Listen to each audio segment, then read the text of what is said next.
आज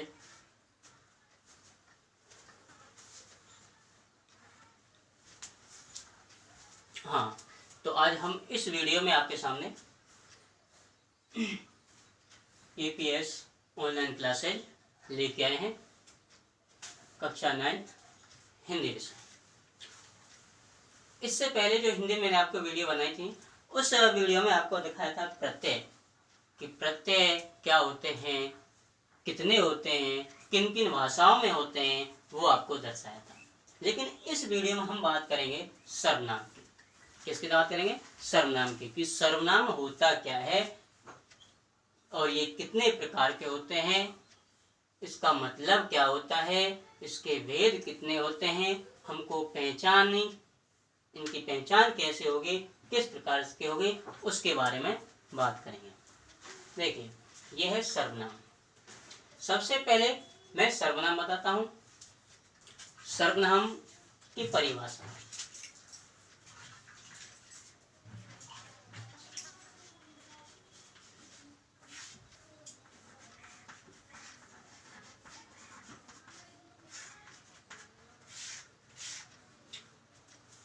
सर्वनाम की परिभाषा के बारे में बात करेंगे कि सर्वनाम होती क्या चीज है, कैसे पहचान जाएगा कि सर्वनाम क्या है। देखिए, परिभाषा मैं आपको बोल रहा हूँ, लिखा नहीं रहा हूँ, ठीक है। ब्लैक बोर्ड पर आपको स्वयं लिख लेनी है, समझ लेनी है। देखिए, सर्वनाम का मतलब, सर्वनाम परिभाषा, सर्वनाम किसे कहते हैं? जिस शब्द का प्रयोग संज्ञा के स्थान पर किया जाता है। समझाया कुछ? जिस शब्द का प्रयोग संज्ञा के स्थान पर किया जाता है उसे सर्वनाम कहते हैं, ठीक है।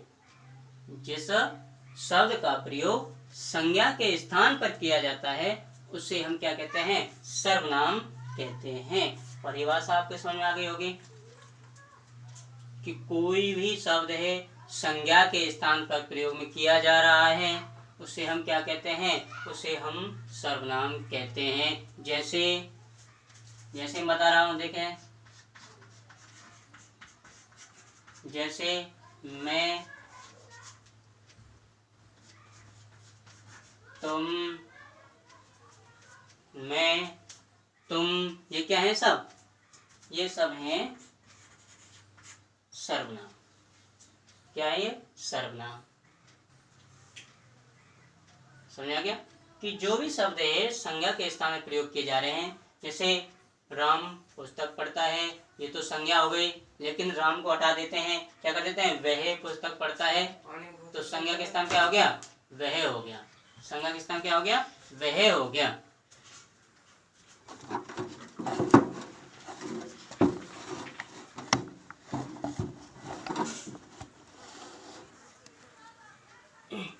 देखिए, जब वह दे रखा है तो यह क्या हो गया? संज्ञा के स्थान पर सर्वनाम का प्रयोग हुआ है। जब संज्ञा के स्थान पर सर्वनाम का प्रयोग हो रहा है तो हमको वहां से संज्ञा हटा देनी है, और संज्ञा जैसे ही हटती है तो हम किसका प्रयोग करेंगे? सर्वनाम का प्रयोग करेंगे। समझ आ रहा कुछ? देखिए, जैसे कि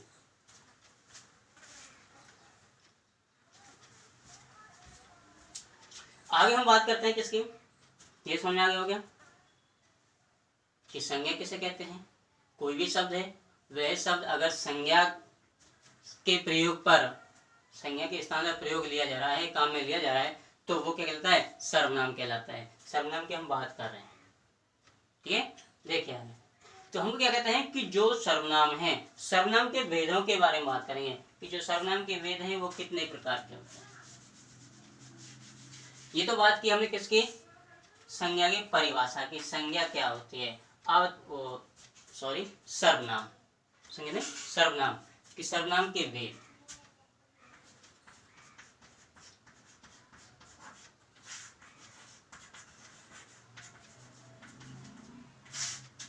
सर्वनाम के वेदों के बारे में बात करते हैं। देखिए, सर्वनाम कितने प्रकार होते हैं? ये होते हैं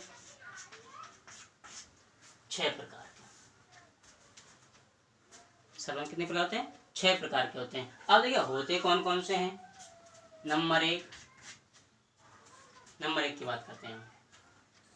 नंबर 1 है आपका पुरुषवाचक।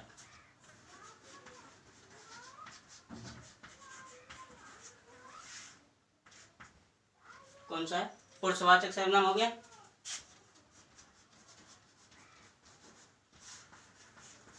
एक हो गया, ठीक है। अब नंबर 2 निश्चयवाचक। नंबर 2 पर कौन सा है? निश्चयवाचक। नंबर 3 पर अनिश्चयवाचक।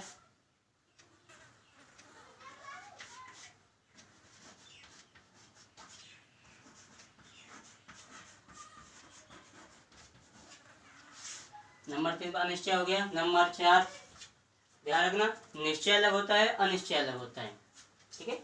नंबर 4 पर है संबंधवाचक।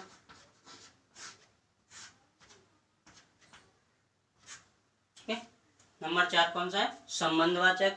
नंबर 5 है, ठीक है, प्रश्नवाचक। और जो लास्ट वाला बचा हुआ है, अब हम लास्ट वाले की बात करते हैं। तो लास्ट वाला आपका निजवाचक।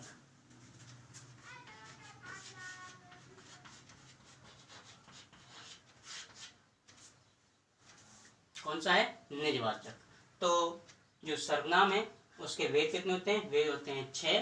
पहला है आपका पुरुषवाचक, दूसरा निश्चयवाचक, तीसरा अनिश्चयवाचक, चौथा संबंधवाचक, पांचवा है प्रश्नवाचक और जो लास्ट वाला है वह आपका निजवाचक। कितने हो गए? 6 हो गए। 6 के बारे में बात हम आपसे करेंगे। देखिए बता दो इनको, 6 लिख लिए होंगे, समझ लिए होंगे। देखिए उतार दो पहले, उसके बाद मैं आपको बता रहा हूँ।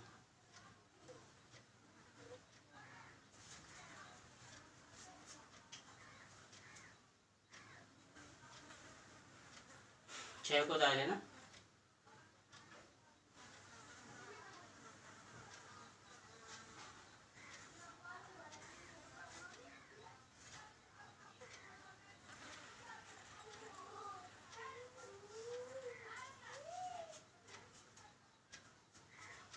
देख मिटा दो।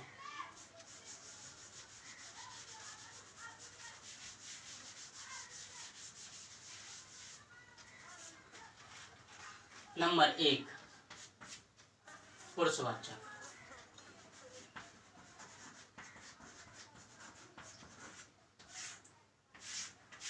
पुरुषवाचक की हम बात करेंगे।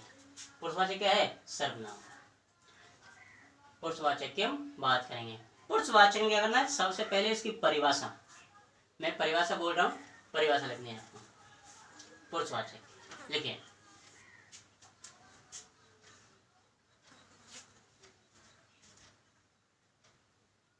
जिन सर्वनाम शब्दों का प्रयोग, पुरुषवाचक लिखना है, जिन सर्वनाम शब्दों का प्रयोग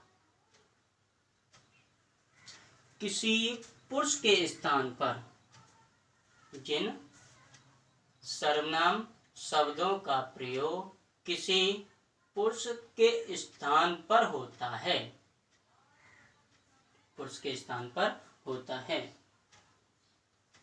उसे पुरुषवाचक क्या कहते हैं? उसे पुरुषवाचक सर्वनाम शब्द कहते हैं।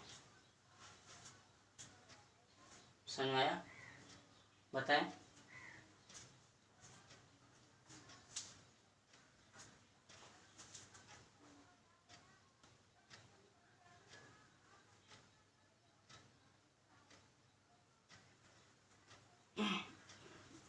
हो गया?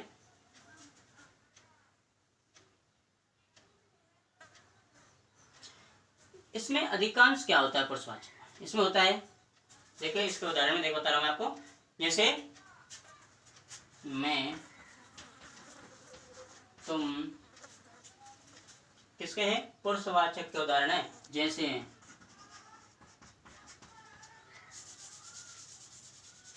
हैं मैं, तुम। किस में चल रहे हैं ये चल रहे हैं जैसे में, हम। ठीक है, किस में है ये, इसी में ही है। वह, वे। तो ये सब का मतलब होता है कि जो भी हम जिन शब्दों में, कौन से शब्दों में, सर्वनाम शब्दों में, ठीक है, किसी पुरुष के स्थान पर हम जब प्रयोग करते हैं, कोई भी पुरुष है किसी प्रकार का जैसे नाम है, हम उसको छोड़ देते हैं और इनका प्रयोग करते हैं। ठीक है, जैसे राम बोलता है, राम हटा दिया, पुरुष है, पुरुष हटा दिया, पुरुष ने क्या लगा दिया, वह बोलता है। वे सब खेलते हैं, तो इसमें सर्वनाम शब्द क्या आ गया, वे सब। ठीक है, जैसे राम, श्याम और मोहन सब खेलते हैं, तो जो नाम है, जो पुरुष हैं वो हटा दिए, उनके संख्या वे खेलते हैं। ठीक है, तो मेरा मतलब यही है कि जो पुरुष नाम आता है उस पुरुष नाम को हटा दो, उनके स्थान पर इनका प्रयोग कर दो, तो क्या हो जाता है, ये पुरुषवाचक सर्वनाम शब्द का प्रयोग हो जाता है। जैसे राम खाता है, पुरुष कौन है इसमें, राम है, राम को हटा दे तो क्या कर देते हैं, वह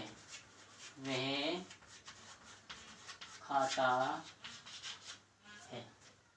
समझ में आ गया, समझ में आ रहा है ना। तो यही मतलब है कि जहां भी जो पुरुष आ रहा है उसको हटा देना, उसके स्थान पर इन सर्वनामों का प्रयोग कर देना। ठीक है, ये तो हो गया इसका उदाहरण। उसमें क्या देखना है कि इसमें भी, जैसे मैंने अभी बताया था, इसमें भी क्या होता है, ये तीन प्रकार के होते हैं, तीन प्रकार के में प्रयोग किया जाता है। पुरुष कितने प्रकार होते हैं, तीन प्रकार के होते हैं पुरुष। संस्कृत तो पढ़ा होगा आपने, तीन प्रकार होते हैं, मैं मिटा देता हूं इनको, देखना।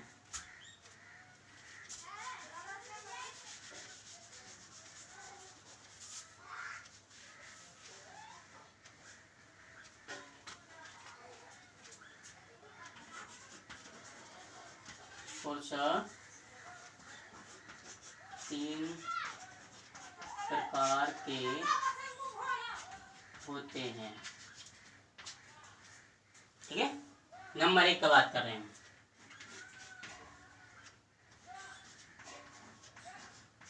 प्रथम पुरुष, किसकी बात कर रहे हैं, प्रथम पुरुष। पुरुष कितने प्रकार हैं, तीन प्रकार के होते हैं, हम किसकी बात कर रहे हैं, प्रथम पुरुष की। अब प्रथम पुरुष की परिभाषा मैं आपको बता रहा हूं, परिभाषा देखें।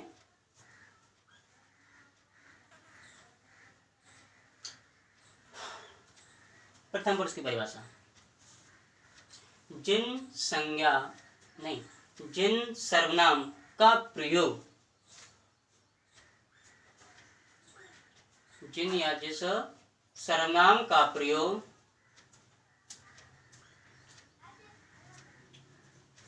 बोलने वाला, जिस सर्वनाम का प्रयोग बोलने वाला अपने नाम के स्थान पर करता है, उसे प्रथम पुरुष कहते हैं। समझ आ रहा है, दोबारा देखें। जिन सर्वनाम शब्दों का प्रयोग बोलने वाला अपने नाम के स्थान पर प्रयोग करता है, उसे प्रथम पुरुष कहते हैं।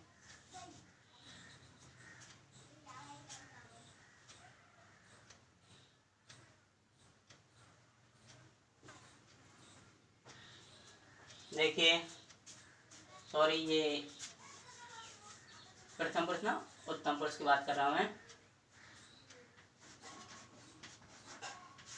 उत्तम पुरुष की बात कर रहा हूं, सॉरी। देखिए अब क्या होता है, उत्तम पुरुष, इसमें जैसे इसका उदाहरण मैं आपको बता रहा हूँ, इसके उत्तम पुरुष के उदाहरण, जैसे मैं, मेरा, मैं है और मैं के साथ क्या है, मेरा है, हम, हमारा, ये भी किस में आता है, ये भी उत्तम पुरुष में आता है, मुझको, ये सभी उदाहरण किसके हैं, जैसे में, उत्तम पुरुष के हैं। समझ आ गया। उसके बाद में नंबर 2 पर आपका मध्यम पुरुष। अब मध्यम पुरुष की बात करते हैं। मध्यम पुरुष में क्या होता है, देखो, उतारना चाहें तो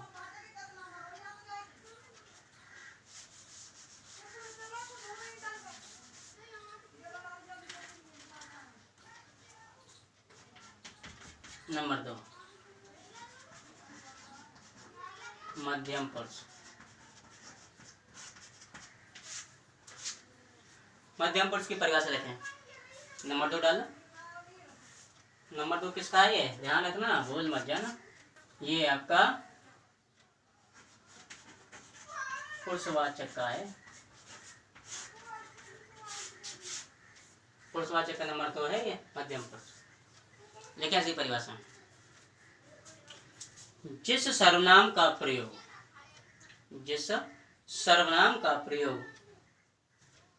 सुनने वाले के स्थान पर, जिस सर्वनाम का प्रयोग सुनने वाले के स्थान पर किया जाता है, उसे मध्यम पुरुष कहते हैं। क्या कहते हैं, मध्यम पुरुष कहते हैं। हम इसके उदाहरण आपको बता रहे हैं। जैसे में, तुम, तेरा, तुम्हारा, ठीक है, तुम, तेरा, तुम्हारा, ये सभी किसमें है, ये सभी आते हैं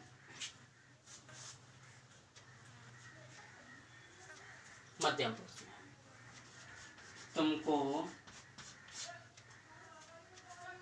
तुमसे, ठीक है, तो ये सभी आते हैं किसमें, मध्यम पुरुष में। समझ में आ रहा है। उदाहरण है, हाँ आगे देखिए, तीसरा वाला।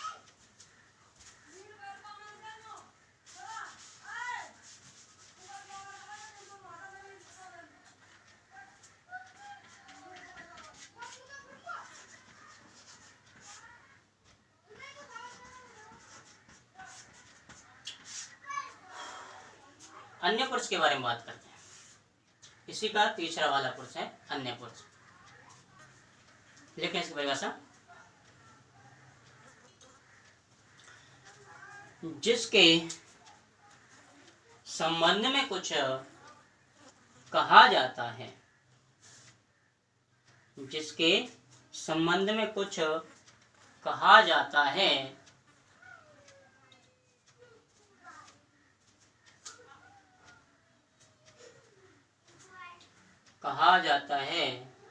उसके नाम के स्थान पर,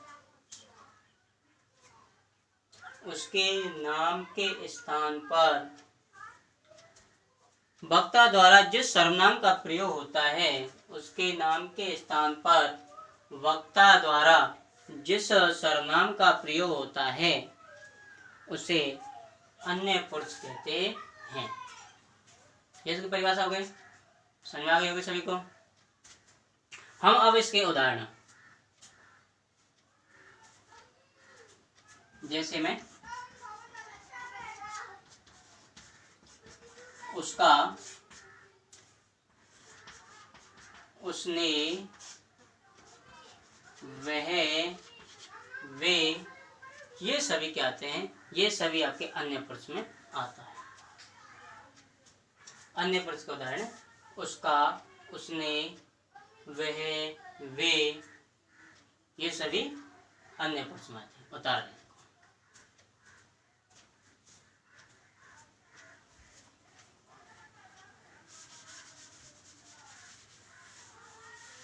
पहला वाला हो गया। दूसरा वाला देखें, दूसरा वाला कौन सा है? नंबर 2 सर्वनाम शब्द। दूसरा वाला पता है, मैंने अभी लगाया था, निश्चयवाचक।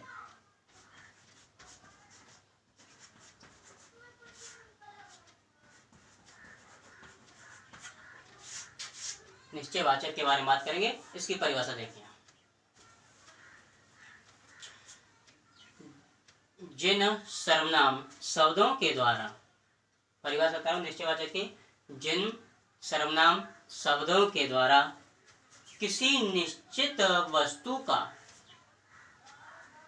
जिन सर्वनाम शब्दों के द्वारा किसी निश्चित वस्तु का या व्यक्ति की ओर संकेत किया जाता है, किसी वस्तु का या किसी व्यक्ति की ओर संकेत किया जाता है, उसे हम निश्चयवाचक सर्वनाम कहते हैं। जैसे इसका उदाहरण बता रहा हूं। जैसे मैं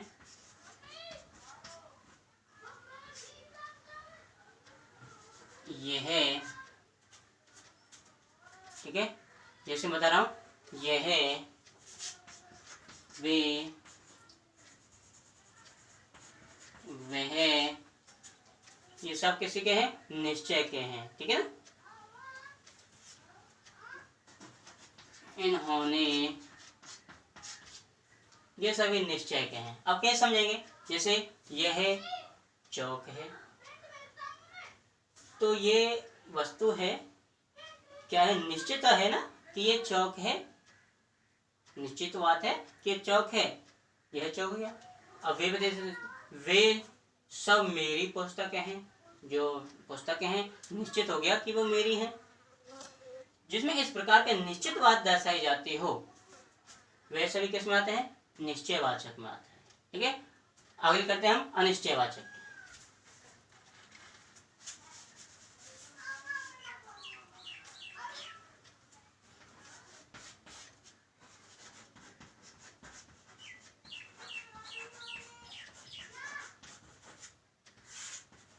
अनिश्चयवाचक की बात करते हैं। देखिए इसका उदाहरण, जिन सर्वनाम शब्दों में, जिन सर्वनाम शब्दों में, सर्वनाम शब्दों के द्वारा संकेत तो किया जाता है, जिन सर्वनाम शब्दों के द्वारा जो संकेत किया जाता है, परंतु किसी निश्चित वस्तु या व्यक्ति की ओर नहीं होता है, किसी व्यक्ति या किसी वस्तु या व्यक्ति की ओर नहीं होता है। ठीक है, निश्चित नहीं होता है, उसे हम क्या कहते हैं? अनिश्चित, अनिश्चयवाचक सर्वनाम शब्द कहते हैं। कहने का मतलब यह है कि उसमें तो निश्चित था, इसमें निश्चित नहीं है। वस्तु तो है लेकिन क्या है? निश्चित नहीं है। क्या नहीं है? निश्चित नहीं है। जैसे इसको उदाहरण का, जैसे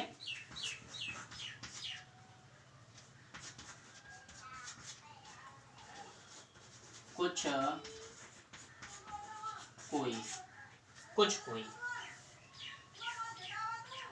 जैसे कुछ है, जैसे कहते हैं कुछ बच्चे पढ़ रहे हैं।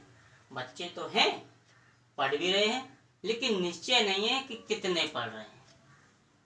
नहीं है निश्चय, निश्चय नहीं है कि कितने पढ़ रहे हैं। कोई, जैसे कोई पानी लेके आए, किसने कहा कि कोई पानी लेके आए?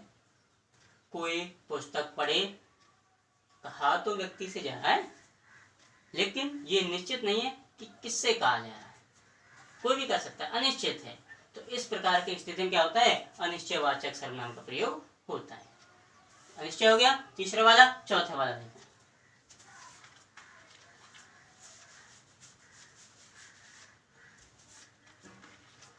चौथे वाला कौन सा लगा मैंने आपको? चौथा वाला संबंधवाचक।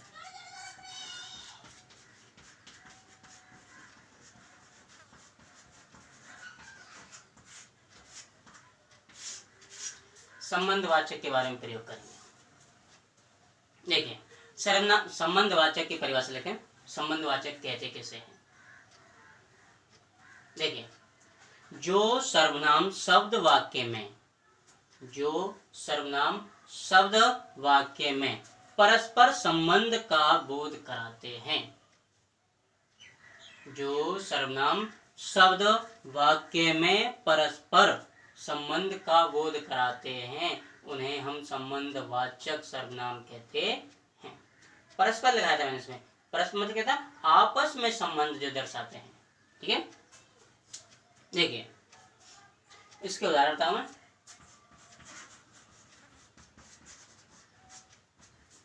देखिए उदाहरण इसमें क्या है, जैसे मैं आपको बताने जा रहा हूं, जो पढ़ेगा, संबंध में बता रहा हूं मैं। ठीक है, जो पढ़ेगा सो पास होगा, सो पास होगा, ये आपका वाक्य हो गया। अब इसमें जो आपके शब्द हैं क्या हैं? देखें जो और सो। क्या है? जो और सो। जो पढ़ेगा सो पास होगा। इसमें संबंध क्या है बताएं? संबंध ये है पुस्तकों से और पास से है संबंध। भाई ये तो हकीकत ये है, जो पढ़ेगा वही तो पास होगा, तो पास का और पढ़ाई का क्या है? संबंध हो गया। ठीक है, जैसे इसमें दूसरा मैं बता देता हूं कि क्या है। जैसे जिसकी लाठी उसकी भैंस, ये उदाहरण है। जिसकी लाठी उसकी भैंस, इसमें क्या है संबंध? जिसकी और उसकी। संबंध क्या है कि जिसकी लाठी उसकी भैंस, जो ताकतवर होता है वही अपने अनुसार कार्य को करा सकता है। ठीक है, तो ये हो गया आपका किसका? संबंधवाचक का। समझ आया नहीं आया? अगला बात देखें, पांचवा।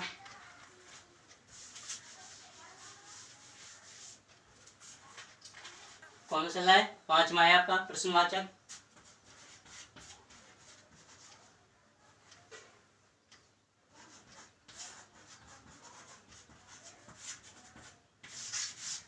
प्रश्नवाचक के बारे में बात करेंगे। देखिए प्रश्नवाचक की परिभाषा लिखें। प्रश्नवाचक की परिभाषा क्या है? जो सर्वनाम शब्द प्रश्न का बोध कराते हैं, जो सर्वनाम शब्द प्रश्न का बोध कराते हैं, उन्हें हम प्रश्नवाचक सर्वनाम शब्द कहते हैं। देखिए जैसे ऐसे देखिए उदाहरण में, तुम कहाँ जा रहे हो? तुम कहाँ जा रहे हो? क्या देखा इसमें? तुम कहाँ जा रहे हो? प्रश्नवाचक चिन्ह है आपका पीछे, बताओ। कहाँ हो गया? प्रश्नवाचक चिन्ह जो दे रखा है, प्रश्नवाचक चिन्ह पीछे है, तो इसमें कौन सा हो गया? प्रश्नवाचक सर्वनाम शब्द। ठीक है, जैसे देखिए अगला, यहाँ क्या रखा है? यहाँ क्या रखा है? इसमें क्या दे रखा है? यहाँ दे रखा है। यहाँ क्या क्या रखा है? प्रश्नवाचक चिन्ह आ गया। जैसे कौन, क्या, किस लिए, क्यों। ठीक है, तो ये सब किस में आते हैं? ये सब आते हैं आपके प्रश्नवाचक में। उतार जाए। अगला देखें नंबर 6 वाला, लास्ट वाला।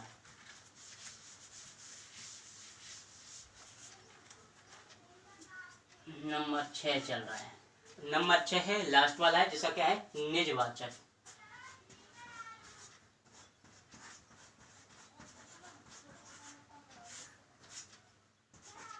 निजवाचक के बारे में बात कर रहे हैं। क्या है? निजवाचक के बारे में बात कर रहे हैं। इसकी परिभाषा लेते हैं। इसकी परिभाषा है, जिस सर्वनाम शब्द का प्रयोग, जिस सर्वनाम शब्द का प्रयोग कर्ता स्वयं के लिए करता है, जिस सर्वनाम शब्द का प्रयोग कर्ता स्वयं के लिए करता है, अर्थात जो निजता का बोध कराता है, अपने आप का बोध कराता है, उसे हम निजवाचक सर्वनाम शब्द कहते हैं। जैसे इसके उदाहरण,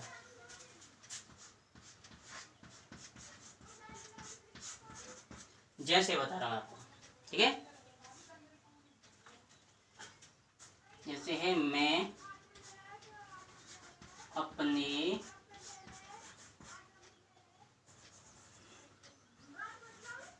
आप पढ़ता हूँ, मैं अपने आप पढ़ता हूँ। इसमें क्या हो रहा है? जो क्या है, इसमें अपने आप दर्शाना होता है कि जो क्या हो गया, निर्वाचक अपने आप दर्शा रहा है स्वयं को। मैं अपने आप पढ़ता हूँ, वो कार्य को क्या कर रहा है? अपने आप कर रहा है। ठीक है, क्या कर रहा है? कार्य को कर रहा है। ठीक है, अब देखिए, जैसे अगला उदाहरण इसका, मैं मर गया, मैं मर गया। तो इसमें क्या कर रहा है? अपने आप से कह रहा है कि अपने आप को दर्शा रहा है कि मैं मर गया। ठीक है, तो ये हो गए आपके सर्वनाम शब्द, संपूर्ण एक ही वीडियो में। तो आप ध्यान रखें, अगली वीडियो को ध्यान से पढ़ें, अगला चैप्टर देखते हैं। ठीक है।